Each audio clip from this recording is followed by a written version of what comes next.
మీ TV YouTube channel వ్యాపార ప్రకటనల కోసం ఈ నెంబర్కు సంప్రదించండి 903226562006 వ్యాపారం మీది ప్రకటన మాది. మీరు చూస్తున్నది Mee TV news. Motivate, educate, entertain. Welcome to Mee TV news. నేను మీ ప్రసాద్. ఈరోజు మన గెస్ట్ మాజీ మంత్రివర్యులు చిత్తరంజన్ దాస్ గారు. ఈ పేరు వినగానే తెలుగు రాష్ట్రాల్లో తెలియని వారంటూ ఎవరు ఉండరు. ఎన్టీఆర్ని ఊరగొట్టిన చరిత్ర సృష్టించిన రాజకీయ నాయకుడు ఎవరన్నా ఉన్నారంటే జక్కుల చిత్తరంజన్ దాస్ గారు. ఈరోజు ఆయన్ని అడిగి మరిన్ని విషయాలు తెలుసుకుందాం. సార్ నమస్కారం. సార్ నమస్కారం సార్, మీకు జాయింట్ కిల్లర్ అని ఒక పేరు ఉంది సార్. ఎలా వచ్చింది సార్ ఆ పేరు మీకు? ఏంటి దాని మీద ఒక ఇంట్రెస్ట్ ఏంటి సార్? ఆనాటి సీఎం ఆనాటి నేషనల్ ఫ్రంట్ చైర్మన్గా ఉన్నటువంటి పెద్దలు ఎన్టీ రామారావు గారు అతని నా చేతిలో ఓడిపోయినందుకు ఆ పేరు వచ్చింది సార్. అదే జనరల్గా అందరూ జాయింట్ కిల్లర్గా మాట్లాడారు. చెప్పండి సార్, అప్పుడు రాజకీయానికి ఏంటి తేడా సార్? అప్పటి రాజకీయాలంతా మేము హానెస్ట్ ఉన్నాం బాగా సార్. మేము ఎప్పుడు ఎలక్షన్లు పోయినా మా అభివృద్ధి కార్యక్రమాలు సంక్షేమ కార్యక్రమాలు చెప్పుకున్నాం. ప్రజలతో అత్యంత సన్నిహిత సంబంధం, కార్యకర్తలతో నాయకులతో సన్నిహిత సంబంధాలు ఉన్నాయి. ఈరోజు పరిస్థితి కోట్ల రూపాయలు విచారంగా ఉంది. ఇంత డబ్బులు ఖర్చు పెట్టి ఎలక్షన్ జరపాలంటే ప్రమాదం ఉంది అందరికి. సామాన్యుడు ఇప్పుడున్న రాజకీయాల్లో పోటీ పడగలుగుతారా? అప్పుడున్న రాజకీయ నాయకులతో పాటు అప్పుడున్నప్పుడు మా సామాన్యుడు కూడా పోటీ చేయడానికి ముందుకు వచ్చేదిగా, ఇప్పుడు లేడు. పరిస్థితి తెలియదు ఇప్పుడు. నేను 85లో పోటీ చేసినప్పుడు, 89లో కూడా ఎంతమంది మీద పోటీ చేసిన మంత్రి చేసినప్పుడు కూడా జనం నాకే డబ్బులు ఇచ్చారు సార్. ఎంతోమంది మన స్నేహితులు అక్కడ సర్పంచ్లు వాళ్ళే పెట్టుకుంటారు పైసలు. ఎంతోమంది పైసలు ఇచ్చారు. మామూలు కూరగాయల మీటర్లు కూడా కలెక్ట్ చేసి ఇచ్చారు. నాకు బాగా జ్ఞాపకం గెలవాలి. ఎందుకంటే మేము కూడా ఎన్నడూ ఒకరిదే డబ్బు తీసుకున్నది కానీ, ఒక అవినీతి పనులు కానీ ఎక్కడ కూడా చేయడానికి ఎప్పుడు ప్రయత్నం చేయలేదు. ఎంతసేపు మనం అభివృద్ధి చేయాలి, కలకుర్తి వినియోగించుకోవాలి, భావి తరాలకు నా సర్వీస్ ఎటు ఉపయోగపడాలన్న ఆలోచన చేసాను తప్పితే పెద్దగా మేము ఎప్పుడు దాని మీద దృష్టి చేయలేదు. ఇన్ని సంవత్సరాల రాజకీయ చరిత్రలో ఇప్పటికీ మీ పేరు అలాగే ఉంది సార్. ఏంటి సార్ అసలు ఇప్పటికి అప్పుడున్న దానికి ఇప్పటికి మీ ఫీలింగ్ ఏంటి సార్ ఆ మాట వినగానే? ఒకటే నా అనుభవం లేని గురించి అంటే, నిజమే డబ్బుకు విలువ ఉంది, డబ్బు సంపాదించుకోవాలి, ఎక్కడో ఏదో విధంగా మందిని సతాయించు, అది చేసు, కరప్షన్ చేసి సంపాదాలి. అది సంపాదిస్తేనే రాజకీయాలు ఉంటాడు అన్న ఉద్దేశం చాలామందికి ఉంది. దాంట్లో నేను కూడా కాదంటలేను, కానీ నేను ఇన్ని రోజులు మళ్ళీ జనవంతరాన్ని గౌరవిస్తాను. ఎక్కడ పోయినా చిత్తరంజన్ దాస్ అంటే మంచివాడనో, లేకపోతే అరే మంచి అభివృద్ధి చేసిండను, ఓ రకంగా నా మీద సాఫ్ట్. ఎక్కడ పోయినా ఇన్ని సంవత్సరాల గ్యాప్లో కూడా నన్ను జనం రిసీవ్ చేసుకుంటారు. దానికి ఒకటే కారణం ఏంటంటే, నేను లైఫ్ అంతా హానెస్ట్గానే ఉన్నా. ఎప్పుడు కూడా నేను ప్రజలకు అందుబాటులో ఉన్నా, పనిచేసేవాళ్ళు, మంత్రి ఉన్నా, బెడ్రూమ్లోకి వచ్చేవాళ్ళు నాకు నా కార్యకర్త చాలామంది సైనికులందరూ. అదేవిధంగా ఎప్పుడు పని చేసేవాళ్ళం. ఆనాడు నక్సలైట్ విపరీతంగా ఉండేది. నక్సలైట్ సోదరులు ఎప్పుడు కూడా నా దగ్గర రాలేదు, ఎన్నడూ రాలేదు జీవితం. ఎప్పుడు కూడా అరే ఆయన తిరగమని చెప్పారు. మన చుట్టే ఉన్నారు. ఎప్పుడు కూడా నేను ఆఫీస్గా కూడా నా జోలికి ఎప్పుడు పని చేసుకుంటూ పోయినాం. కలకుర్తి అభివృద్ధికి ఎంతో చేసినాడు. ప్రజల అభిమానాన్ని ఇప్పటికే కొనసాగుతుంది కదా సార్. ఎలా ఉంది సార్ మీ ఫీలింగ్ ప్రజల మీద? అసలు బాగుంది.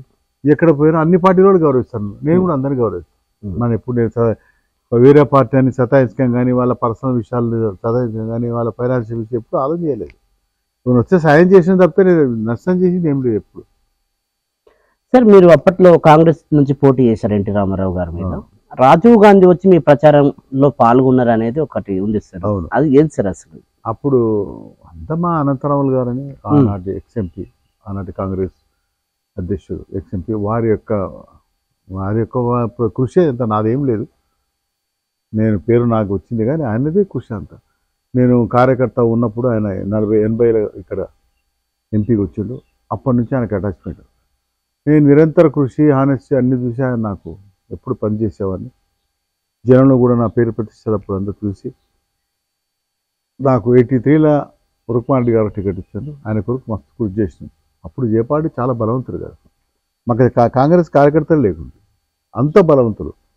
మేమే అంత కష్టపడి మొత్తం మీద ఏజెంట్లకు లేని పరిస్థితిలో కూడా ఆయన ఓడిపోయాడు. తర్వాత 85లో మరి నేను కాంటాక్ట్ చేసినాం. అందరూ సహకరించారు, ప్రజలు సహకరించారు, నాయకులు సహకరించారు, గెలిచినాం. 85లో కూడా అదేవిధంగా 89లో కూడా ఎన్టీ రామారావు వచ్చిన అప్పటికే నేను ఎమ్మెల్యే ఉన్నా కాబట్టి చాలా సర్వీసెస్ చేసి అందరూ మన నిర్ణయం. రాజీవ్ గారితో మీకు సంబంధం ఎలా ఉండేది సార్? నా పర్సనల్ లేదు కానీ అనంతరావుల వల్ల స్నేహితం. అనంతరావు గారు ఎప్పుడు పోయేవాడిని. చాలా గొప్పవాడు రాజీవ్ గారు అంటే. ఆయన బయటకు వచ్చి నేను అనంతరావు గారు పోతే ఆఫీస్కి పోతే లేచి వచ్చి డోర్ తీసి మళ్ళీ మాట్లాడి మళ్ళా పంపించేవాడు. అంత పొలైట్ లీడర్ ఒక ప్రధానమంత్రి ఎప్పుడు చూడలేను. Great personality. సార్ అప్పట్లో టికెట్ కన్ఫర్మ్ చేసినప్పుడు ఎన్టీఆర్ మీద పోటీ చేస్తున్నారు మీరు అంటే అప్పుడు ఇంకా మీకు భయం వేసిందా, లేకపోతే చేయగలుగుతామా, నెగ్గగలుగుతామా, జనాల్లోకి వెళ్ళగలుగుతామా, ఎలా తీసుకెళ్ళాలి, ఎలా చేయాలి ప్రచారం అని ఒక ఏదైనా చర్చ వచ్చింది సార్ మీ మధ్యన? నాకేం రాలే, నేను కాన్ఫిడెన్స్గా గెలుస్తారని. ఎందుకంటే మనకు మంచి ఆర్గనైజేషన్ ఉన్నది. అప్పుడు అందరూ సహకరించారు. ఆనాడు అవేరు చైర్మన్ వాళ్ళు కూడా నాకు సహకరించారు. మాధవన్ గారు మంచిగా సహకరించారు అప్పుడు 2 సెలక్షన్స్. తర్వాత నేను కూడా బాగా పనిచేసిన అన్ని సెక్షన్స్ మన కాంగ్రెస్ క్యాడర్తో సహా అన్ని సెక్షన్స్ నాకు సపోర్ట్ చేశారు. నేను గెలుస్తా నమ్మకం ఉన్నది గెలిచిన. అంటే ఒక మాట అంటే జనరల్గా ఎన్టీఆర్ గారు ఒక మాట అన్నారు, నేను కల్వకుర్తి నియోజకవర్గంలో నా చెప్పు నిలబెడితే గెలిపిస్తాను. ఒక మాట వల్లనే ఆయన ఓడిపోయాడు అనే దాని మీద. సో అది ఎలా చూడొచ్చు సార్? అది దానివల్ల అంత పెద్ద ఏం ప్రభావం లేదు. కానీ ఎక్కడో అన్నట్లు మన దగ్గర ఎవరిలే ఇట్లా చర్చకు వచ్చింది. కానీ ఆయన అన్నది కూడా జ్ఞాపకం లేదు. అంతేనా సార్? పెద్దగా నాకు దాని గురించి పట్టించుకోవాలి. అదొక ఇదే కాదు, కేవలం డబ్బు వల్లనే రాజకీయం చేయగలుగుతున్నారు, డబ్బు వల్లనే రాజకీయం నడుస్తుంది సార్. మీరు ఒక 40 సంవత్సరాల రాజకీయంలో కొనసాగుతూ ఉన్నారు కదా, ఎలా అనిపిస్తుంది సార్ ఇప్పుడు ఈ డబ్బును చూసి, మీకు ఈ రాజకీయ నాయకుల వ్యవస్థను చూసి? అదే కదా బాధ. ఇంత డబ్బులు ఖర్చు అయితే, ఇంత డబ్బులు ఖర్చు మన ఖర్చు అట్లే ఉంది. ప్రజలు బాగా ఎక్స్పెక్ట్ చేస్తున్నారు. నాయకులు అరే ఎంప్లాయర్స్ కూడా డబ్బు అడుగుతుండ్రు. అది అన్యాయమైనటువంటి విషయం. ఆనాడు ఎంప్లాయర్స్ అందరూ నాకు కలెక్షన్ ఇచ్చేవారు. ఏదో పాపం కలెక్షన్ అంటే లక్షలు ఇచ్చేది లేదు. ఆనాటి పరిస్థితులు బట్టి అందరూ 5,000-2,000 కలెక్షన్ ఇచ్చేవాళ్ళు. అది కూడా ఆనందంగా ఉండేది. కానీ ఈ కోట్ల డబ్బు ఇది చాలా ప్రమాదకరమైనటువంటి. ఇది డెమోక్రసీకి కూడా నష్టమే. భవిష్యత్తులో కూడా ప్రజలకు నష్టమే, డెమోక్రసీ ప్రజలు అర్థం చేసుకోలేకపోతున్నారు గొప్ప వాళ్ళు. ఇప్పుడు కరప్షన్ చేసే నాయకులు అయితే పర్వాలే. కరప్షన్ చేసే నాయకులు అయితే ఎంత ఖర్చు పెట్టినా సరే ఏం కాదు. ఆనెస్ట్ ఉన్న లీడర్లకు ఇబ్బంది అవుతుంది. ఆనెస్ట్ ఉన్న లీడర్కి ప్రజల డబ్బు ముట్టకుండా ఉండాలి. మా నారాయణ రెడ్డి గారు మనకు గెలిచిన ఎమ్మెల్యే కూడా అలాంటి వానికి ఎంత కష్టం. ఆయన ఆస్తులమి డబ్బులు ఖర్చు పెట్టాడు, మళ్ళీ బయట తప్పాడు. పెద్ద కరప్షన్ కాదు, అందరికి ప్రజలు అందుబాటుతాడు. ఎందుకంటే నాయకుల పరిస్థితి ఏంటి భవిష్యత్తు? ఇట్లా 2 మాటలు ఎలక్షన్ అయితే దివాళ తీసిపోతాడు. అది దాన్ని ఒప్పనేది. అంతంత డబ్బులు ఏమది పైసలా రాలా సార్? ఇలాంటి పరిస్థితి రాజకీయ నాయకులు తీసుకొచ్చారా, ప్రజలు అలవాటు అందరూ తీసుకొచ్చారు సార్. ఇటు రాజకీయ నాయకులు తీసుకొచ్చారు, ఏమంటే అడ్డంగా సంపాదించారు పెట్టింది.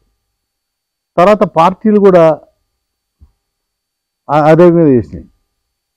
అంతకుముందు కొంత డబ్బులు ఏదో, ఇప్పుడు నేను నా ఎలక్షన్లో పోటీ చేసేటప్పుడు నాకు ఎంత ఇచ్చారు? 50,000 అంతా అనంతరావు గారు తీసేవాళ్ళు. అంతవరకే మనకి అక్కడ వచ్చి పెద్ద ఖర్చు మామూలుగా అంతే. అంటే ఓపెన్ చెప్తున్నాడు. ఎక్కడ ఆ టైంలో 50,000 ఇచ్చి అది అనంతరావు పంపించారు. నాకు పార్టీకి వచ్చి అనంతరం వచ్చింది తెలియదు, వారు పంపించారు. ఇంకా అంతే. నేను పాపం అప్పటికే ఓడిపోయినారు అప్పుడు ఆయన. అది పాపం తిరిగి చేసినట్టు అందరూ మా బంధువులు స్నేహితులు అందరూ చాలా డబ్బులు ఇచ్చారు. ఆడికే తక్కువనే ఎమ్మెల్యే అయిపోయింది. ఎందుకంటే నాకు ఎవరు కార్యకర్తలు అడగలేను. నన్ను అందరూ ఆనెస్ట్గా ఉన్నారు. ఉన్నది ఆ ఖర్చులతో అంత గడిచిపోయింది. ఆనాడు లీడర్స్ అట్టేవారు. పాపం ఆనాడు రుక్మారెడ్డి గారు ఉండే మా వారందరూ బాగా సహకరించారు. ఇక అదేవిధంగా ఎన్టీ రామారావు పోటీ చేసినప్పుడు కూడా పెద్దగా ఏం లేదు. రాజీవ్ గాంధీ గారు వచ్చారు అప్పుడు. ఎన్టీ రామారావు పోటీ జరిగేటప్పుడు ఇక్కడికి రాజ్భవన్కి వచ్చిండు. అనంతరావు పరిచయం చేసిండు. Sir this fellow is contesting NT Rama Rao, sitting chief ministers, ఇది ఆల్సో ఎమ్మెల్యే అన్నాడు. వెంట రాజీవ్ గాంధీకి ఒకసారి మాట్లాడినా వెరీ గుడ్ అని చెప్పి నాకు తెలుసు పోతేదారు ఉన్నాడు అప్పుడు. తెలుసా Poddar whatever he want just provide అని ఎట్లా మాట్లాడిపోయాడు. పోదార్ అని పిలిచిండు. Others how much party fund you want? 2 lakhs అన్న. Just 2 lakhs enough.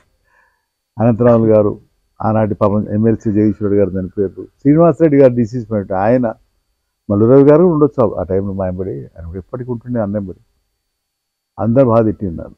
అరే నువ్వు ఏమి మనిషివా, 2 వర్షాలు ఆడతావా, ఆయన ఎట్లా పోటీ చేస్తావు, ఎట్లా గెలుస్తావు, ఆయన చూపించిన మీద అంటే నాకు సార్ నేను ఇంత డబ్బు అడగలేదు, నేను తీసుకోలేదు, 2 లేవు నా దగ్గర, ఇవ్వలేదు. ఇక నాకు అంతకన్నా అంటే ఆయన తిట్టి పాపం ఆయన్ని ఇంత డబ్బు కొంచెం అరేంజ్ చేసిండు సొంతంగా. అనంతరావు గారు ఇచ్చింది, ఇక స్నేహితులు బంధువులు ఇచ్చారు. తక్కువనే ఎలక్షన్ అయిపోయింది. అప్పుడు ఇంత ఖర్చు లేదు సార్. ఏం లేదు, అట్లా మంచి ఖర్చు అయింది. అందరు బాగున్నారు, అందరు సహకరించారు, కలిసింది. మనకు అప్పటికే 85లో పని చేసినాం బాగా. ఇవన్నీ ప్రభుత్వం చేసిన కానీ అంతా మనం శ్రమ ఇది చేసినాం. అప్పుడు సుద్దకల్ బ్రిడ్జ్ మనం తీసుకొచ్చినాం. అప్పుడు నేను ఎమ్మెల్యే ఉన్నప్పుడు మన ఎవరు మన మహేంద్రనాథ్ గారు మంత్రి ఉండే, ఆయన దగ్గరికి పాపం ఆయన మంత్రి సహకరించాడు. ఆయన మంత్రి ఉండే. నేనంటే చాలా మొదటి నుంచి మా ఫాదర్కు ఆయనకి బాగా దగ్గర సంబంధం. మా ఫాదర్ కాంగ్రెస్ ప్రెసిడెంట్గా 10-14 సంవత్సరాలు ఉండే. రాజకీయ ఫ్యామిలీ, అడ్వకేట్ చిన్నప్పటి నుంచి ఇదే. ప్రతి మీటింగ్ అచ్యుత్ రెడ్డి గారు కానీ మంత్రిగా, లేకపోతే ఎవరు మన మహేంద్రనాథ్ గారు ప్రతి మీటింగ్ మన ఇంట్లే కదా, మన ఇల్లే ఆఫీస్గా ఉండే, అక్కడనే ఉండేది. ఒక రాజకీయంగా నాకు ఎప్పుడు వాళ్ళు అందుబాటు ఉండేవాళ్ళు. అదే చిన్నప్పటి నుంచి నాకు అది ఇట్లా ఆయన బాగా సహకరించాడు. ఆయన నా మీద మంచి విశ్వాసం, మంచి ఆనెస్ట్ లీడరు, ఎప్పుడు కూడా ప్రజలకు అందుబాటులో ఉంటాడని ఆయన చెప్పిండు. సుద్దకల్ బ్రిడ్జ్ కట్టించినాం కొంత. అదే సరే బస్ స్టాండ్ అనంతరావు కూడా వచ్చిన తర్వాత తీసుకొచ్చాడు. అప్పుడే ఆయన వచ్చినప్పుడే, నేను రాకముందే ఆయన 85లో బస్ స్టాండ్ షాంగ్ చేసి చెన్నారెడ్డి గారితో పోయి అదయింది. తర్వాత ఇక నేను మస్తుగా ప్రభుత్వానికి సహకరించుకుంటేనే చాలా చేసినాం. అప్పుడు నాకు ఐడియా వచ్చింది, ఎట్లా ఈ కలగుర్తి ఎత్తిపోతట్టు పథకం రావాలి కదా అని చెప్పి పాలమూరు పోరాట సమితిని పెట్టాం. చాలా పెద్ద ఉద్యమం చేసినాం. మంచిగా దానికి మస్తు గుర్తింపు వచ్చింది. ఒకసారి పెద్ద హెడ్లైన్స్ రాసింది పేపర్ల ప్రభల్లో, పెద్దగా తిరుపతిలో. అప్పుడు కే కృష్ణమూర్తి గారు మంత్రి కూడా. నాకు అసెంబ్లీ కలిసిన దాస్ నీకు మాత్రం పెద్ద పబ్లిసిటీ వచ్చింది. నేను అలా చూసిన, ఇక్కడ నేను తిరుపతిలో చూసినా, నీ ఫ్రంట్ పేజీలో వచ్చిందా, నీ పెద్దగా వచ్చింది అన్నాడు. అంత పబ్లిసిటీ ఇచ్చారు. దాని తర్వాత అందరూ వ్యతిరేకించారు. నువ్వు కాంగ్రెస్ గవర్నమెంట్ ఏది పాలమూరు పోరాట అది పార్టీ కూడా అనంతరావు సమర్థించాడు. తప్పే ఉంది, ఇది పార్టీ వ్యతిరేకం ఎందుకవుతుంది, పార్టీలో ఉండి ఆయన చేస్తున్నాడు, అభివృద్ధి ప్రజల గురించి ఫైట్ చేస్తున్నాడు. అభివృద్ధి కమిటీ తప్పేం లేదా సమర్థించింది. ఆయన ఏసీ జనరల్ సెక్రటరీ ఉండే కదా. ఆ నుంచి ఈ ఎలక్షన్ అది కూడా నాకు ఇంటర్వ్యూ గెలవడానికి ఒక అవకాశం వచ్చింది. ఒక అది కూడా ఫైట్. ఎందుకంటే మా ఫైట్ చేసినాం. మహబూబ్నగర్ బాధితులకు పోయినాం, హైదరాబాద్ పోయినాం, అక్కడ ఇక్కడ చాలా ఇక్కడ దానికి పబ్లిసిటీ వచ్చింది. ఆ ఇష్యూ స్టేట్మెంట్స్ అన్నీ అంతవరకే అయింది. అది చెప్పండి సార్, అప్పుడు ఎమ్మెల్యేగా ఉంటూ కలకుర్తి అభివృద్ధి కోసం మీరు చేసిన పనులు ఏమన్నా ఉన్నాయా? అన్ని విషయాలు మేము అప్పుడు ఎమ్మెల్యే అయినప్పుడు అనంతరావు గారు ఉన్నారు కదా, మా ఎంబడి మంచిగా చక్కని పనులు చేసినాం. ఇవాళ ఎక్కడ చూసినా ఆనాడు సుద్దకల్ బ్రిడ్జ్ కానీ బస్ స్టాండ్ అప్పుడే వచ్చి కడుతున్నారు. గ్రామాల్లో మంచినీటి పథకాలు అన్నీ కూడా ఆనాడు గవర్నమెంట్ ఇచ్చింది. తర్వాత అనంతరావు గారు కృషి ఎక్కువ ఉండే కదా. ఎమ్మెల్యే ఉన్నప్పుడు చాలా ఎక్కడ ఇండ్లు కానీ ట్రాన్స్ఫార్మర్లు కానీ ఛాయశక్తుల ప్రజలకు అందుబాటులో నుండి మొత్తం పనిచేసినాం. మొత్తం ప్రాపర్టీ రికార్డ్స్ కానీ రూల్స్ కానీ అన్నీ చేసినాం. ఎప్పుడు ఆనెస్ట్గా పనిచేసినందుకు మనకు జనం ప్రజలు గుర్తించారు. అప్పుడు గుర్తించారు. మంత్రిగా ఉన్నప్పుడు కూడా కొన్ని అభివృద్ధి కార్యక్రమాలు ఏమన్నా మీరు? అవును, మంత్రి ఉన్నప్పుడు మంత్రి వచ్చిన ఒక నెలకే నెలకే అనంతరావు గారు పోయారు. అది నాకు జీవితంలో గొప్ప షాక్. అది ఇంకా దాని తర్వాతనే డౌన్ఫాల్ అనుకున్నాను. తర్వాత మల్లూరు రవి గారు వచ్చారు. సరే కొంత కలిసి ప్రయాణం చేసినాం, బాగానే. చాలా అభివృద్ధి కార్యక్రమాలు మల్లూరు రవి కూడా ఆయన సహకరించారు కదా. ఈయన ఆనాటి ఎత్తిపోతల పథకాన్ని అప్పుడు తెలంగాణ మన పాలమూరు పోరాట సమితిలో చేసినట్టు ఫైట్ను మనం సార్థకం చేసుకోవాలనే ఉద్దేశంతో చాలా మాటలు నేను మొదట చెన్నారెడ్డి గారు ముఖ్యమంత్రి ఉన్నప్పుడు బాగా ఫైట్ చేసినాం. పాపం ఆయన బాగానే చేసినాం, కానీ ఒక రూపకల్పన జరగలేదు. మస్తు పనులు వచ్చినాయి అప్పుడు కూడా. తర్వాత నెక్స్ట్ జనార్దన్ మొదటి నుంచి విజయభాస్కర్ గారు ఉన్నప్పుడు జనార్దన్ గారు ఉన్నప్పుడు బాగా ఫైట్ చేసినాం. సంవత్సరాలు గారు ఎట్టంపాడలో నేను కలగుర్తి ఎత్తిపోయే పథకాన్ని ఇద్దరం కూడా. ఈ మల్లూరు రవి గారు ఉండే అందరు ఎమ్మెల్యేలను పట్టుకొచ్చి ఒక గ్యాదరింగ్ చేసి ఆయన కూడా తీసుకుపోయి ఉద్యమాలు చేశారా సార్ అప్పుడు?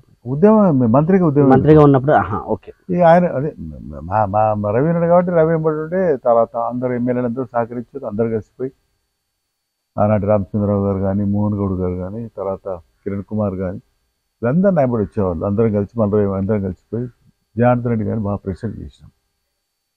జనార్దన్ రెడ్డి గారు ప్రెస్ చేసి సార్ ఎత్తిపోతల రాకుంటే కలగుర్తి ప్రగతి ఆగిపోతుంది, ఇవన్నీ కూడా మనం ఏ విధంగా చేయాలని చేస్తే అప్పుడు సరే మంచిది ఆయన యాక్సెప్ట్ చేసిన తర్వాత కలగుర్తి ఎత్తిపోతల పథకం పేరు పెట్టి మనం క్యాబినెట్లో శాంక్షన్ చేసినాం. ఈ 2 పథకాలు గవర్నర్ ప్రసంగంలో పెట్టి డబ్బులు శాంక్షన్ చేసి నాకు నాగరికంలో ఆఫీస్ చేసి సమగ్రమైనటువంటి ఒక సర్వే చేయడానికి అన్ని హంగులు ఏర్పాటు చేసినాం. తర్వాత రాజశేఖర రెడ్డి గారు వచ్చిండ్రు, ఆయన బాగా డబ్బులు ఇచ్చిండ్రు. కిరణ్ కుమార్ రెడ్డి గారు డబ్బులు ఇచ్చిండ్రు. తర్వాత మన మొదటనే ఎన్టీఆర్ గారు చేసింది దానికి కొంచెం ఫౌండేషన్ చేసింది, కానీ పెద్ద డబ్బులు వేయలేవారు ఎవరు కూడా. 10 కోట్లు ఇచ్చి అదేం కాదు. ఎక్కువ డబ్బులు ఇచ్చింది రాజశేఖర రెడ్డి గారు, కిరణ్ కుమార్ రెడ్డి గారు. కాంగ్రెస్ ప్రభుత్వంలో మ్యాక్సిమం 80% పనులు పూర్తి చేసినాం. కాంగ్రెస్ గవర్నమెంట్ లో రాజశేఖర రెడ్డి ఆధ్వర్యంలోని భారీ నీటిపారుదల శాఖ ఈ ప్రాజెక్టు జలయజ్ఞం దాని మీద ఆయన ఇది కొంచెం బాగా టేకప్ చేసి ఆనాటి మంత్రులు అందరూ కూడా పనిచేసిండ్రు. Very happy. మేము అందరూ కూడా ఉన్నాం. మేము అప్పుడు నేను బయటికి వెళ్ళిపోయిన తర్వాత చేసి అయినా సరే మనం అందరు కూడా కృషి చేసింది దాని గురించి. అది ఆయన ఆటోమేటిక్ వచ్చినది, మన ఎవరి ప్రయత్నం లేకుండా జలయజ్ఞంలో అన్ని సక్సెస్ అంతవరకు బాగానే ఉంటుంది. అందుకే కలగుర్తి ఎత్తిపోతల పథకం మన వల్లనే మంత్రి ఉన్నప్పుడే దానికి రూపకల్పన జరిగింది, శాంక్షన్ ఇచ్చినాం. అది వెరీ హ్యాపీ. దాని తర్వాత నేను వచ్చిన కొత్తలో, మంత్రి వచ్చిన కొత్తలో ఎక్కడ కరెంట్ లేదు, వీక్ కరెంట్ గ్రామాలు, ఏ బోర్ దగ్గరికి 1 నిమిషం కూడా నడవదు, వెంటనే కాలిపోయేది మోటార్, స్టార్ట్ ఎగిరిపోయేది.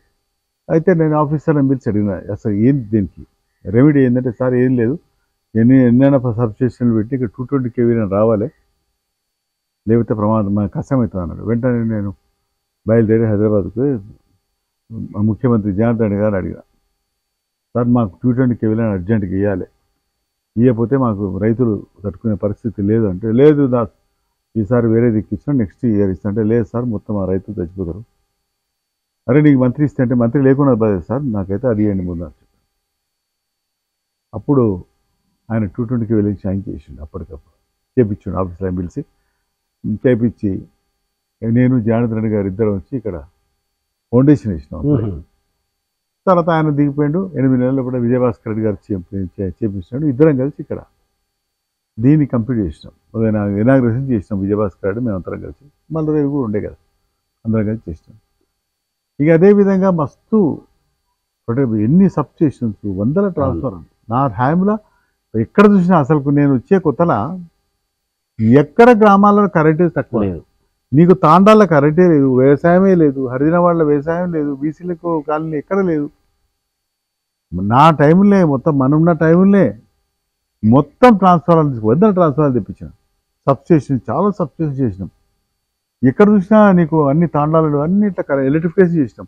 వాళ్ళకు ట్రాన్స్ఫార్మర్లు ఇచ్చినాం, వాళ్ళు వాళ్ళకి బోర్లు వేయించినాం, వాళ్ళు మోటార్స్ అన్నీ వాళ్ళు తీసుకొచ్చి వాళ్ళు వ్యవసాయం చేసినాం. నా టైంలో బాగా అయింది ఇదంతా. తర్వాత ఇండ్లు కట్టించినాం. మనం కట్టించిన ఇండ్లు ఇంతవరకు ఎవరు కట్టలేదు. మళ్ళీ అంటే అవకాశం రాలే ఎమ్మెల్యే కూడా. మొన్న ఏదో వచ్చింది 2 bedroom ఆడ కట్టిండ్రు, అది 5 నెలలు చేసి. కానీ మేము అట్లా కాదు, మొత్తం కొన్ని మంచి వేల ఇండ్లు ఇచ్చినాం బాగా. మళ్ళీ ఇప్పుడు రేవంత్ రెడ్డి గారు ముఖ్యమంత్రి గారు ఇచ్చారు, 3,000 ఇండ్లు ఇచ్చారు. అయితే అదేవిధంగా ప్రొటెక్టెడ్ వార్ స్కీమ్స్ కానీ, రోడ్స్ కానీ, మేజర్ స్కీమ్స్. లేబర్ మినిస్టర్గా నేను ఐటీఐ కాలేజ్ తీసుకొచ్చాను వరల్డ్ బ్యాంక్ ఫండ్స్తో. ఇప్పుడు బాలికలు ఐటీఐ కాలేజ్ ఇంకా దాన్ని ఎక్కువ వరల్డ్ బ్యాంక్ సరే ఎక్కడ ఆగవు ఫండ్స్, దాన్ని ఎట్లా పరిశీలించాలో చూడాలి. నారాయణ గారు చెప్తాను నేను ఈసారి, మల్లరావు గారు చెప్తా. అది పెరుగుతుంది, ఫండ్స్ వస్తాయి, ఆగకుండా వస్తాయి. అది పాలిటెక్నిక్ కాలేజ్ అవుతుంది, అది చేయాలి. కానీ అది ఎందుకో ఆగిపోయింది. దాని మీద నేను నాకు గ్యాప్ వచ్చింది. ఎంతో అందరు ఎమ్మెల్యేలు చెప్పిన నేను ఈ మాట చేయలేదు సార్. దానికి రిలేటెడ్గా నేను ఓకే, ప్రస్తుతం ఉన్న రాజకీయ పరిస్థితి గురించి సార్, మీరు మొన్నటి వరకు బీఆర్ఎస్లో కొనసాగారు కదా, అక్కడ మీకు సముచిత న్యాయం జరగలేదు. సో మీకు సపోర్ట్ చేసిన లీడర్లు అందరూ అట్లా వెళ్ళిపోయారు, మీరు అక్కడే ఉండిపోయారు సార్. ఏంటి సార్ దాని గురించి ఒక 2 నిమిషాలు క్లుప్తంగా చెప్పండి సార్. ఒక్క విషయం మాత్రం ఫ్యాక్ట్ ఏంటంటే, అనంతరాములు గారి తర్వాత నాకు గాడ్ ఫాదర్ పోయింది. రవి వచ్చినా ఇక ఆయన నా ఈక్వల్ ఇదో సేమ్ ఏజ్ కాబట్టి కొంత నిజంగా కూడా ఆయన దగ్గర వచ్చాను ఉండలేకపోయింది. మంచోడే Ravi is a good fellow, కానీ అంత చనువు, ఆయనకు ఈగోయిజం నాకు ఈగోయిజం అప్పుడప్పుడు పట్టుతూ ఉంటాయి కదా. ఆయనకు లేదు. అనంతరావు గారు 10 మాట అందరం తిట్టినా మేము పట్టించుకునే వాళ్ళం కదా. ఒక తిట్టేది ప్రేమ చేసేది, అది గ్యాప్ వచ్చింది. ఆయన is great person. Senior leader. ఇక్కడ ఏమైందంటే ఒకరికొరు అది కొంచెం గ్యాప్ వచ్చింది అప్పుడప్పుడు. ఎంతమందికి చేసినాం సరే, రవి గారికి చేసినాం, అది పక్కకు పెట్టు. తర్వాత ఎందుకంటే మన అనంతరాములు గారి వల్ల మనం వచ్చాం. ఇవాళ మాట్లాడుతుంటే అనంతరాములు గారు పుణ్యమే. ఎమ్మెల్యే చేసిండు, మంత్రి చేసిండు, పెద్ద చరిత్ర చూపించిండు, ఏసీ యూత్ కాంగ్రెస్ కౌన్సిల్ మెంబర్ చేసిండు, జనరల్ సెక్రటరీస్ అన్నీ ఆయన. మనం ఏం మాట్లాడలేదు. ఆయన యొక్క వల్లనే నేను ఇవాళ మనిషిగా రాజకీయ నాయకుడిగా ఈ భూమి మీద నిలబడ్డా.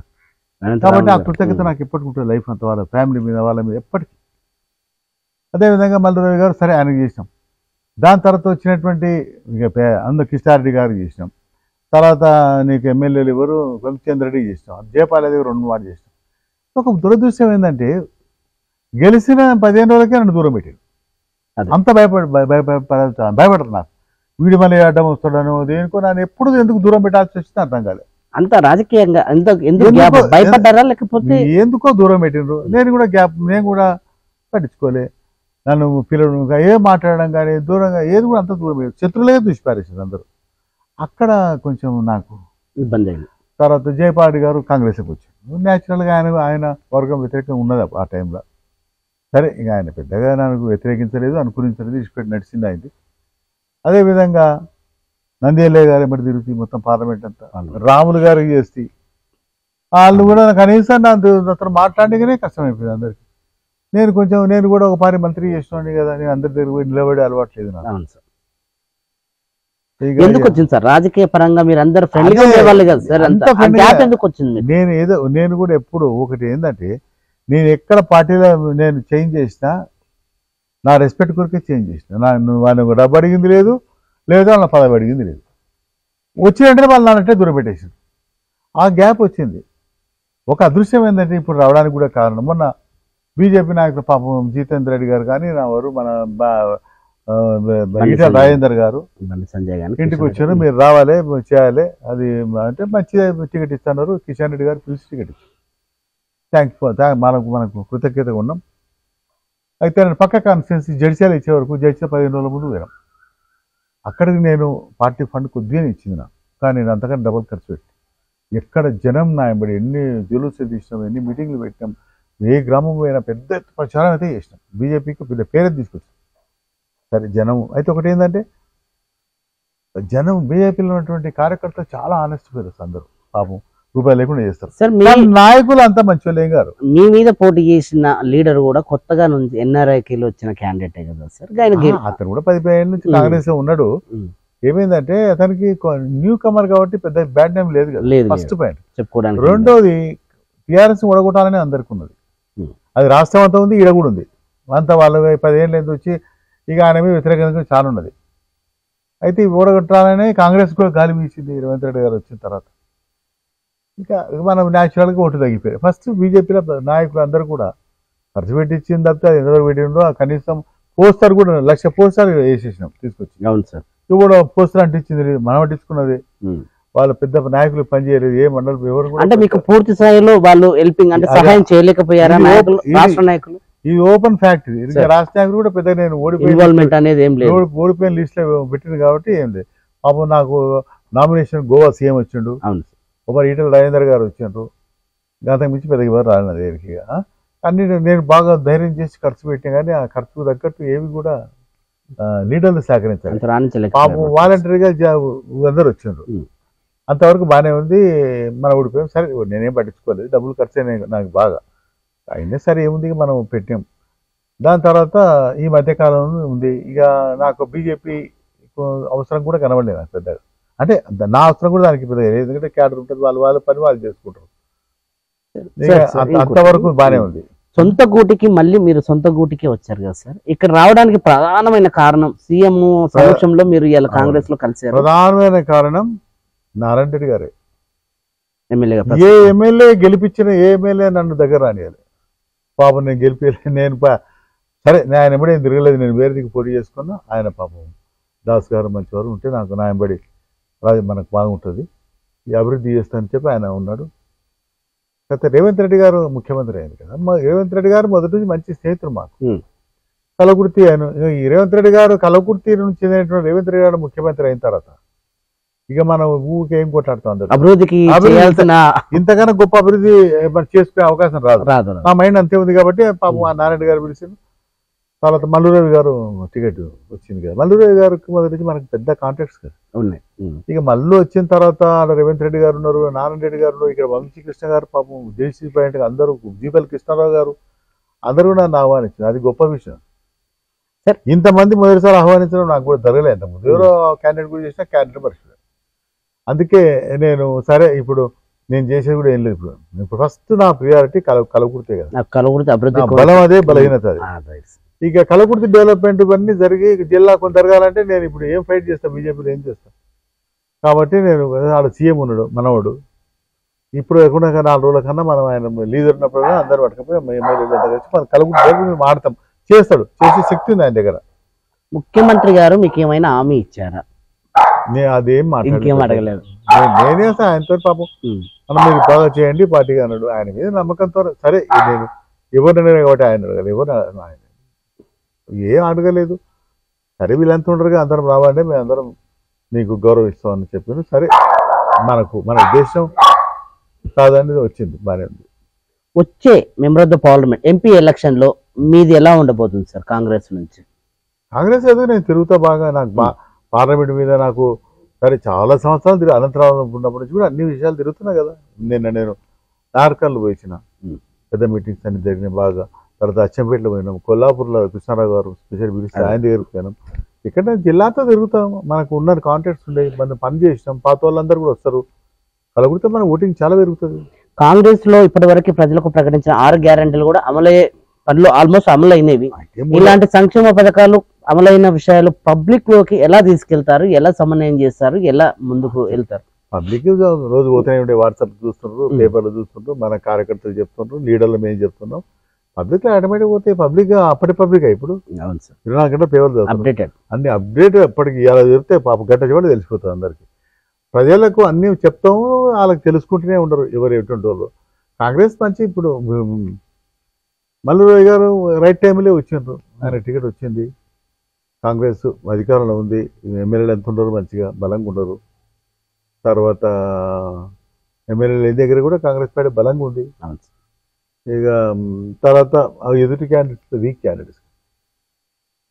భరత్ వచ్చిండు, ఏముంటుంది భరత్ పిల్లాడు జిల్లా పరిషత్ మెంబర్గానే ఆయన పెద్దగా ఎక్కడో పోయిండు వచ్చిండు. మళ్ళీ సరే బీజేపీకి అంత పెద్దలే, ఆయన గురించి నేనేం మాట్లాడాను. ఇక ప్రవీణ్ కుమార్ గారు వచ్చారు, మరి అంతకుముందు ఆ పార్టీలో ఉండే కదా, బీఎస్పీలో ఉండే, బీఎస్పీలో ఉండి బాగా 10 ఏళ్ళు కేసీఆర్ తిట్టి సడన్గా వచ్చి మళ్ళీ కేసీఆర్ పార్టీ వచ్చింది. మళ్ళీ ప్రజలు ఎంతో రుచి చేసుకుంటూ చూద్దాం. దొరల పార్టీ, కరప్షన్ పార్టీ, దొంగల పార్టీ విపరీతం. అందరికన్నా ఎక్కువ వ్యతిరేకించింది బిఎస్ వారిస్ ప్రవీణ్ కుమార్ గారు. అదే పార్టీలో వాళ్ళు ఇప్పుడు అయితే ఆయన పెద్ద ఫైటర్, వీకర్ సెక్షన్ గురించి మాట్లాడుతున్నాడు, బలైన వర్గాల ఉన్నాడని కొంచెం సింపతి అందరికి ఉన్నది. సడన్ గా మళ్ళీ ఏదైతే తిట్ట పార్టీలోకి వచ్చి ఆయన మళ్ళీ పొత్తు పెట్టుకున్నారు, అది కూడా రాజకీయానికి పొత్తుగా డైరెక్ట్ కలిసిండు, టికెట్ ఇచ్చారు. మళ్ళీ ఆయన కూడా పొలిటీషియన్ అనే ఐడియా వచ్చింది. మన పొలిటీషియన్కి ఎంతవరకు యాక్సెప్ట్ చేస్తో చూడాలి. మన కట్ట కాదు కదా, మొత్తం మీద డైనమిక్ లీడర్ మళ్ళీ బాగా పనిచేస్తాడు, ఎంత పెద్ద ఢిల్లీలో పనిచేస్తాడు, ఈ ప్రాంతానికి అభివృద్ధిలో పాల్గొనడం ఆయనబడి అందరు తీసుకొచ్చింది. ఎన్నో అభివృద్ధి కార్యక్రమాలు మళ్ళీ ఉంది కదా. అదేవిధంగా భవిష్యత్తులో కూడా మళ్ళీ లాభం జరుగుతుంది. ఇక్కడ ఎమ్మెల్యేలు ఉన్నారు బాగా.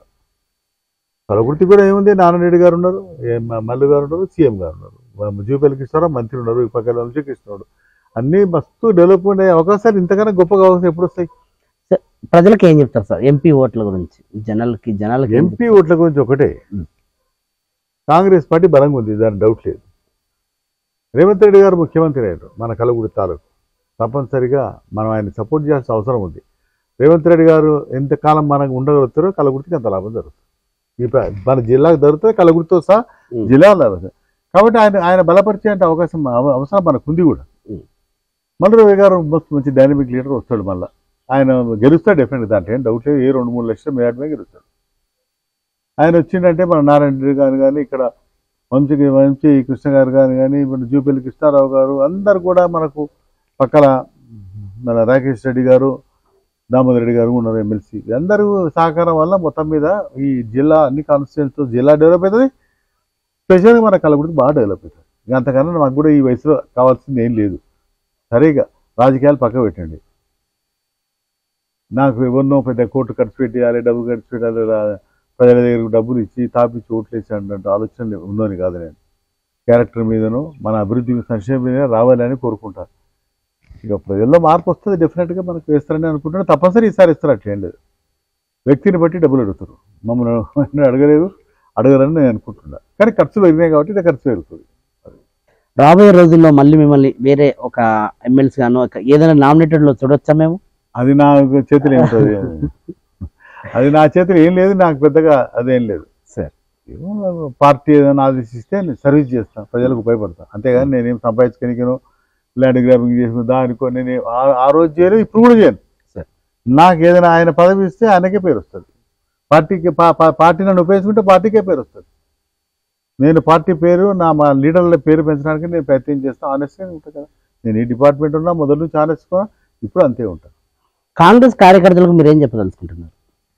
ఒకటే మంచి టైం ఉంది. ముఖ్యంగా మన జిల్లా వాడు ముఖ్యమంత్రి అయ్యిండు. మల్లూరు పాత క్యాండిడేట్, మొదటి నుంచి అందరికీ మల్లూరు పిలిస్తే మల్లూరు పేరు కూడా ఉంది. అదే కూడా మన ఎమ్మెల్యేలు అందరూ ఉన్నారు ఇప్పుడు, బలంగా మంచి ఎమ్మెల్యేలు కూడా ఉన్నారు. కష్టపడి పైకి వచ్చిండ్రు. నారాయణ రెడ్డి గారు కానీ ఇట్లా వంశీకృష్ణ గారు కూడా చాలా కష్టపడ్డాడు. ఆయన లెక్క తిరిగినోడు ఎవరు లేరు అనుకుంటా, రాష్ట్రం అంతా తిరిగిడు. మా డాక్టర్ ఆయన హాస్పిటల్ ఎక్కడ పోయిందో కానీ మొత్తం తిరిగి ఆయన భార్య ఇద్దరు తిరిగారు. చాలా గొప్ప విషయం, అందుకే ప్రజలు అంత గౌరవించారు. పర్లే ఆయన వచ్చిండు. అక్కడ జూపల్లి కృష్ణారావు అంటే మొదటి నుంచి పెద్ద ఫైటరు. ఆయన మంచిగా అభివృద్ధి చేసిండు కాబట్టి జనం అంతా ఆయన దామోదర్ రెడ్డి గారు ఆటోమేటిక్ గా మంచి ఆయనకు పేరుంది మొదటి నుంచి కూడా. స్వామిడు అని ఆయన కొడుకు డాక్టర్ వచ్చాడు. వాళ్ళ అందరూ మంచి వాళ్ళు ఉండరు. ఇప్పుడు డెఫినెట్గా ఈ ప్రాంతం డెవలప్ అవుతానటువంటి ఆలోచన ఉంది. ఇప్పుడు ఈవెన్ గద్వాల్ అలంపూర్లో కూడా అందరూ మంచిగా ఉండరు. సంపత్తునుడు, తర్వాత ఇంకా మన ఎవరు ఇబ్రాహిం గారు కూడా మన కాంగ్రెస్లో ఉన్నాడు. ఆయన కూడా మనకు మంచి క్యాండిడేట్. ఆయన కూడా అదేవిధంగా అక్కడ కూడా జిల్లా పరిషత్ చైర్మన్ కాంగ్రెస్ చేరింది కదా, పేరు అంత ఐడియా లేదు, సునీత గారు ఇది ఉంది పేరు. ఆమె కూడా బలమైన క్యాండిడేట్, బీసీ క్యాండిడేట్. అందరూ కూడా సహకరిస్తున్నారు. పెద్ద ఎత్తున గెలుస్తాం, దాంట్లో డౌట్ ఏం లేదు. తప్పనిసరిగా గెలుస్తాం. 5 ఏళ్ళ లోపల మన రేవంత్ రెడ్డి గారి నాయకత్వంలో ఈ కలవకుర్తిని మాత్రం మంచి మార్గంలో తీసుకుపోతాం. సార్ మీ పొలిటికల్ అంబిషన్ ఏంటి సార్? ఇప్పుడు పొలిటికల్ అంబిషన్ ఏముంటుంది కానీ నేను ఉన్నంత వరకు ప్రజలు ఉండాలన్నది నా మొదటి అంబిషన్. ఫస్ట్ అంబిషన్ ప్రజల్లో ఉండాలి. నేను ప్రజలకు సేవ చేయాలి. నా జీవితం ఏదో కలవకుర్తిలో పుట్టిన మనం ఎక్కడో ఇంత పెద్ద అనేక మంది ప్రజల నాయకులు అందరూ అభిమానం చూడగలం. 2 మాటలు ఎమ్మెల్యే అయినా ఎన్టీ రామారావు అంటే గొప్పవాడిని గెలిచే అవకాశం ఈశ్వరుడు నాకు ఇచ్చిండు. ఆయన సీఎంఏ కాదు, నేషనల్ ఫ్రంట్ చైర్మన్ కూడా, ప్రధానమంత్రి క్యాండిడేట్. ఆయన అంత గొప్పవాడిని ఓడించే అవకాశం వచ్చింది. అది నాకు గొప్పతనం కాదు, కానీ భగవంతుడు ఇచ్చే వరం అది. అంత గొప్పవాడిని ఓడించే అవకాశం అందరికీ రాదు కదా, వచ్చింది. 2 రాష్ట్రాలకు నేను మంత్రి అయినా, ఎంతో పేరు సంపాదించుకున్నాను. 2 రాష్ట్రాల్లో కూడా చాలామంది నన్ను లైక్ చేస్తారు. హానెస్ట్గా ఉన్నాం, ఎక్కడ కూడా పెద్దగా నాకేం లేదు. ఇంకా మళ్ళీ అంతకన్నా గొప్ప చరిత్ర కానీ అంతకన్నా పేరు కానీ నాకు పొలిటికల్గా వచ్చేది ఏముంటుంది. ఏదైనా ఒక అవకాశం వస్తే నేను బతుకునేంత వరకు ప్రజల్లో ఉండాలి, ప్రజలకు సేవ చేయాలి, ఈ ప్రాంతం సేవ అనేది ఒక గొప్ప నా కోరిక. ఆ కోరికతోనే నేను అనేక సార్లు అధికారం నా పార్టీకి అయినా పనిచేస్తాను. నేను ఇక్కడ రాములకు సపోర్ట్ చేస్తే ఆయన మర్చిపోయాడు, ఆ పార్టీ మర్చిపోయింది. నేను ఒకరోజు కలిసే అవకాశాలు ఎవరిని. ఇక అందుకే కొంచెం నేను గొప్ప వాళ్ళ మంత్రుల్లో పనిచేసిన. సార్ మీరు అంత గొప్పవారు కదా సార్, సీఎం కేసీఆర్ గారు మీకు అపాయింట్మెంట్ ఇవ్వలేదు? సరే ఆయన సిస్టమ్ అయింది. తర్వాత నేను రాజీవ్ గాంధీకి అత్యంత సన్నిహితంగా ఉన్నాను. అవును సార్. ఆనాడు అనంతరావు గారు ఎప్పుడు ఎన్నో మాటలు పోయినా నేను. ఎందుకు అనంతరావు గారు చనిపోయిన తర్వాత జనార్దన్ రెడ్డి గారి మంత్రివర్గం వచ్చినప్పుడు నేను గట్టిగా న్యాయపడి ఉన్నారు. అప్పుడు ఆ పక్కనే ఉన్నారు. ఇద్దరం కలిసి రాజీవ్ గాంధీ కూర్చొని మాకు స్వీట్ ఇచ్చారు. ఉమా గజపతిరాజు గారు కూడా వచ్చిండ్రు, మా ముద్ర కూర్చుండ్రు. అడిగిండు ఏమేం చేసినట్టు చెప్పిన కొన్ని విషయాలు. సార్ అనంతరావు గారు చనిపోయిన తర్వాత వీ హ్యావ్ బికమ్ ఆర్ఫన్స్ అని చెప్పిన మేము ఉంది, మీరేమన్నాడు డోంట్ వరీ అని పాపం వచ్చి నాకు మంత్రివాళ్ళు చేసినాడు. బట్టి ఉన్నాడు అప్పుడు బట్టలు. ఆయన ఎంబడి రాజీవ్ గాంధీ గారు ఎంబడి మొత్తం రాష్ట్రం అంతా తిరిగే అవకాశం వచ్చింది నాకు. ఆ టూర్ చేసిండు. అప్పుడు సన్నిహితంగా ఉన్నాం. నేను గెలిచినప్పుడు కూడా ఆయన మన కుముద్దిని చూసి గారు చాలా సన్నిహితంగా ఉండే మన గవర్నర్.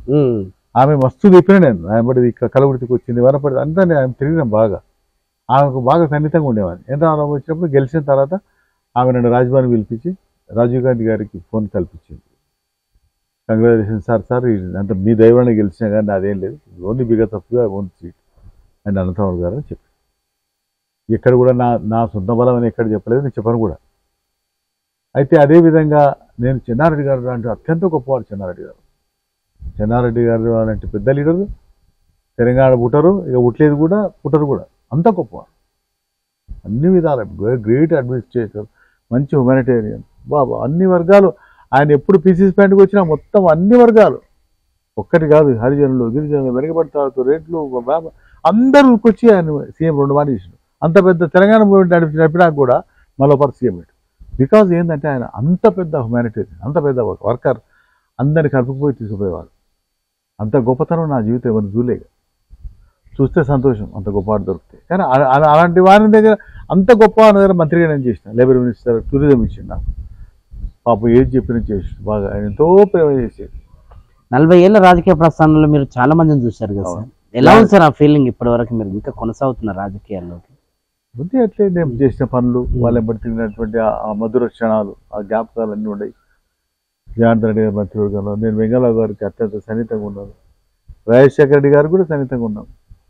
సందర్భాన్ని బట్టి నాకు ఆయనతో నేను ఏదైనా ప్రయాణం చేయలేకపోయినా కానీ నా మస్తు ప్రయాణం గొప్పవాడు ఆయన రాజశేఖర గారు. ఆయన మనసులో ఏమి ఉండేది కాదు, చాలా ఫేర్ కదా. సరే ఆయన బట్టి ఉండలేకపోయినా అనేక కారణాలు చెప్తే ఇప్పుడే అందరూ దూరం పెట్టినట్టు అది పెట్టిన టైం మీద. ఈ విధంగా అత్యంత గొప్ప వాళ్ళు ఏమంటే గడిపేటువంటి పార్టీలో కూడా నేను జనరల్ సెక్రటరీ, ఒక మంత్రి మామూలుగా ఎమ్మెల్యే లేకపోయినా నేను పార్టీలో జనరల్ సెక్రటరీగా అనేక సంవత్సరాలు రాష్ట్రంలో, బీసీసీఎల్ చైర్మన్గా నేను 12 సంవత్సరాలు ఉన్నా. రాహుల్ గాంధీ గారు మంచి నేషనల్ వైజ్ ఓబీసీ మీటింగ్ పెట్టాం. బలైన వర్గాలకు మీరు న్యాయం చేయాలని ఆ రోజు కొట్లాడినాం. ఏదైనా నా ఫైట్లో ఎక్కడ అన్యాయం అయితే లేదు, కానీ అందరూ సహకరించాలి కదా. టార్గెట్ అయినాం కొన్ని విషయాల్లో. ఏదైనా I'm happy with my political life. ఇక్కడ కలగుడిలో పుట్టాం, మా ఫాదర్ అడ్వకేట్ పెద్దగా దాన్ని సంపాదించింది కాబట్టి కొంచెం నేను కూడా బాగున్నా, ఆనెస్ట్గా ఉన్నాం. ఇంతమంది ప్రజల అభిమానం చూరగా ఉన్నా, ఇప్పటికీ అదే అభిమానంగా జనం నాకు ఉన్నారంటే ఐఎమ్ వెరీ హ్యాపీ. నేను మంత్రి ఏది లేని పదవి లేకున్నా కూడా ఎక్కడ పోయినా నన్ను జనం గౌరవించారు. ఇప్పుడు గౌరవిస్తున్నారు, ఇంకెప్పుడు గౌరవిస్తూనే ఉంటారు. అంతకన్నా మనకేం కావాలి పొలిటికల్గా? అంతకన్నా ఏం కావాలి? ఏదన్నా నాకేదైనా అవకాశం వస్తే అది సర్వీస్ చేసి ఉపయోగపడుతుంది, ప్రజలకు సర్వీస్ చేయడానికి, ప్రాంతానికి సర్వీస్ చేయడానికి ఉపయోగపడుతుంది. అంతే తప్పితే నాకు ఇచ్చినటువంటి నాయకులకు వాళ్ళకి పేరు వస్తుంది, పార్టీకి పేరు వస్తుంది, కానీ అదొక్కటే నాకు ఉన్నది. ఏంటి ఏదంటే ఒక్కటే లాస్ట్ అంబిషన్ అంటే నేను ఉన్నంత వరకు ప్రజలు ఉండాలన్నది అంబిషన్, అంతకన్నా ఏముంది. Sir thank you so much అండి. మీరు మనస్ఫూర్తిగా మేము కోరుకుంటున్న మీ టీవీ న్యూస్ నుంచి మళ్ళీ మంచి రోజులు రావాలి, మీరు ఆనందంగా ఉండాలి, హ్యాపీగా ఉండాలని మనస్ఫూర్తి కోరుకుంటూ మీ విలువైన సమయాన్ని మీ టీవీ న్యూస్కి వచ్చినందుకు థ్యాంక్ యూ సో మచ్ అండి. Thank you sir. ఇది చూస్తూనే ఉండండి మీ టీవీ న్యూస్ ప్రసాద్. మీ టీవీ యూట్యూబ్ ఛానల్ వ్యాపార ప్రకటనల కోసం ఈ నెంబర్కు సంప్రదించండి 9032265206. వ్యాపారం మీది, ప్రకటన మాది. అన్ని రకాల సమస్యలని మొత్తం అందరికీ తెలియజేస్తుంది. ప్రజల్లో అవేర్నెస్ తీసుకురావాలి. అన్ని రకాల మీ టీవీ అనేది అందరి టీవీ లాగా ఉండాలి.